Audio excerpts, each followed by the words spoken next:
rapporteur pour avis de la Commission des Affaires étrangères.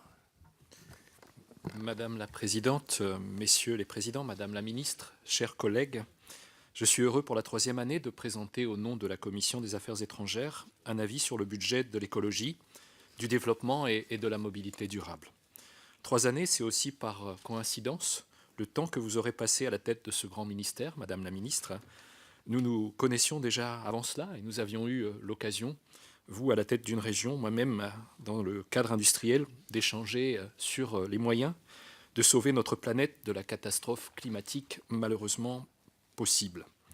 Aimer la Terre, lutter pour sa survie, c'est se battre tous les jours pour des solutions durables, c'est refuser le déversement des boues rouges dans les calanques de Méditerranée ou la destruction de dunes sous-marines dans la baie de l'Agneau.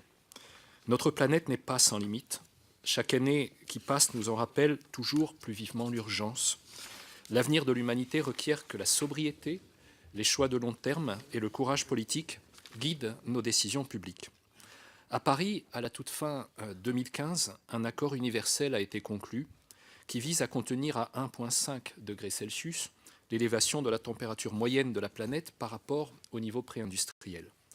Cet accord, excellente nouvelle, entrera en vigueur dans quelques jours, puisqu'il a été ratifié déjà par plus de 55 parties, représentant plus de 55% des émissions mondiales de gaz à effet de serre. L'impulsion politique donnée par la présidence française de la COP a conduit à ce résultat majeur, et il faut le saluer. D'autres bonnes nouvelles sont également intervenues dans le courant de l'année 2016. Je pense à l'amendement de Kigali au protocole de Montréal sur les chlorofluorocarbures qui conduira à l'interdiction progressive des hydrofluorocarbures dont l'effet de serre est supérieur de 14 000 fois au CO2. Je pense aussi à la création par l'Organisation de l'aviation civile internationale d'un mécanisme de compensation des émissions dont l'objectif est de parvenir pour 2035 à compenser jusqu'à 93% du total des émissions du transport aérien mondial. Ces développements positifs interviennent cependant dans un contexte très préoccupant. Août 2016 a été le mois le plus chaud jamais observé. 2 catastrophes naturelles ont retenu l'attention.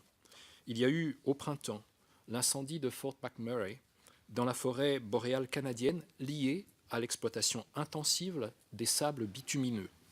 Cet incendie a duré plus de 2 mois et a détruit, à titre de comparaison, l'équivalent de plus de 1% de la superficie de la France.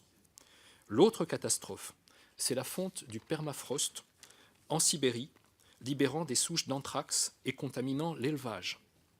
Au regard de la quantité de CO2 qu'il est possible d'émettre avant d'atteindre la limite de 450 ppm, considérée comme le seuil à ne pas dépasser pour rester dans la limite de l'objectif des 2 degrés Celsius, il restait en 2012, et nous sommes en 2016, 1000 gigatonnes environ de CO2 à émettre. Et si les émissions ne baissaient pas dramatiquement dans les années qui viennent, ce budget serait épuisé avant 2040, soit avant que l'économie ne soit décarbonée, conduisant ainsi l'humanité au désastre. Je veux dire ainsi que l'urgence climatique, c'est maintenant. Ça n'est pas dans 10 ans, ça n'est pas dans 20 ans. Il est essentiel de rompre pour ce faire avec le paradigme énergétique actuel qui repose encore à la hauteur de près de 80% sur le recours aux 3 combustibles fossiles que sont le pétrole, le charbon et le gaz naturel. Dans ces circonstances, j'émets bien sûr un avis favorable à l'adoption des crédits de votre ministère pour 2017 et je souhaite également vous poser quelques questions, en l'occurrence 5 questions qui suivent. Première question, que seront les propositions de la France durant la COP 22 sur la diffusion des technologies matures, sur l'émergence des technologies de rupture et sur le soutien à l'innovation pour décarboner l'économie. Seconde question, que fera la France pour obtenir dès 2018 une révision des contributions nationales pour réduire davantage les émissions de CO2? Troisième question, quels efforts la France consentira-t-elle pour le développement de projets solaires, éoliens et hydrauliques de très grande ampleur à l'étranger, et je pense ici particulièrement à l'Afrique.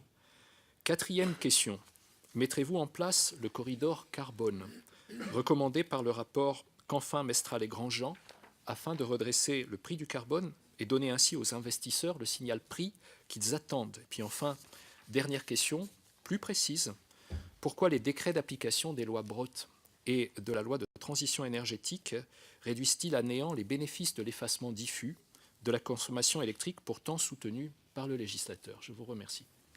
Merci, Monsieur Pierre-Yves Le Borgne. Monsieur Jacques Krabal, rapporteur.